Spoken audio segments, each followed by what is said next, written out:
Today, I want to share a story with you that haunted me for several days after I first heard it. Let me start with a question. What do you think would happen if a large, empty villa were to be left alone for a long time? It would surely become a place full of mysteries, right? But what if the villa, despite having no residents, still hired a housekeeper to take care of the property, and the tasks she was asked to do were truly bizarre? What do you think would happen then? The story. This is a real story that took place in a province in western Vietnam in the early 2000s. There was a large villa situated on a huge plot of land called Bao Gia Trang. The villa had been empty for a long time, but the owners still hired a housekeeper.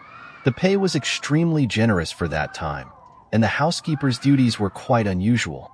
Every day, her tasks included going to the market, cooking meals, not just for herself, but for two people. Yes, despite the entire villa being empty, there was always food prepared for two. She would set the table with 2 bowls, 2 pairs of chopsticks, and 2 spoons. Then, at precisely 12 p.m. and 6 p.m., she'd take the meal upstairs to a large room on the second floor. She had to place the meal on the table and close the door behind her, not allowed to return for 1 full hour. An additional task would come in the evening at 8 p.m. She would need to go upstairs again, where there was a bed in the room. Her job was to draw the curtains for the bed as part of her nightly duties. Enter the new housekeeper. Now, there was a young woman from another area who was struggling financially. When she heard about the job, the pay sounded too good to pass up, so she quickly accepted. For a while, everything seemed normal. Nothing unusual happened during her first few days.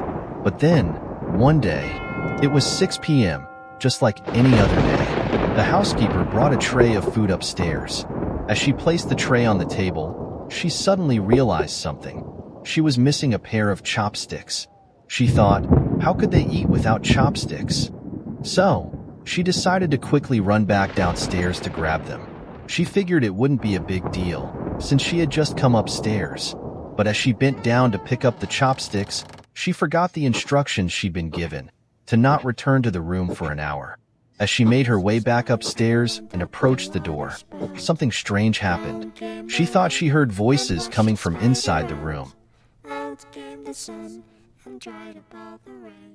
She wasn't sure if she was imagining things, but when she reached the door, which was slightly ajar, she instinctively pushed it open. What she saw made her freeze in fear. The table, which had been empty moments ago, now had 2 girls sitting at it. They both turned their heads toward her as if they had been waiting. And then, oh my God, what she saw was absolutely horrifying. They were sitting there, calmly, as if nothing was wrong, eating the meal that had been placed for them. It took her a long moment to gather herself. When she finally snapped back to reality, she screamed and ran as fast as she could back to the housekeeper's room.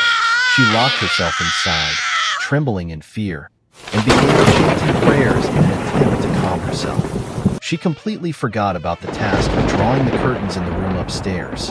A while later, she heard a knock on the door and a voice calling from outside. It was a girl's voice, soft and eerie, calling out, "Don't be afraid. Come with me." "Why aren't you coming up to draw the curtains for us? There are so many mosquitoes up here. Please help." "Can you help me? You're not afraid of the dark, are you?" The voice outside continued, getting creepier by the second. "It's so bad out here. If you don't come up to draw the curtains, can we come in and sleep with you instead?" The I'm laughter going to that be followed there, sent chills down her watching you. spine. She was so terrified that she fainted, losing consciousness for a while.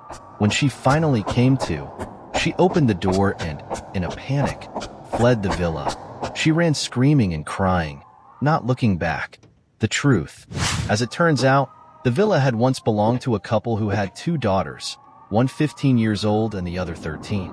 Unfortunately, the 2 girls were involved in a tragic traffic accident during a family trip and died on the spot. The locals speculated that the girls had died so young that their spirits couldn't rest properly, and that's why strange things happened in the villa. Please click follow and notify to continue watching the next videos.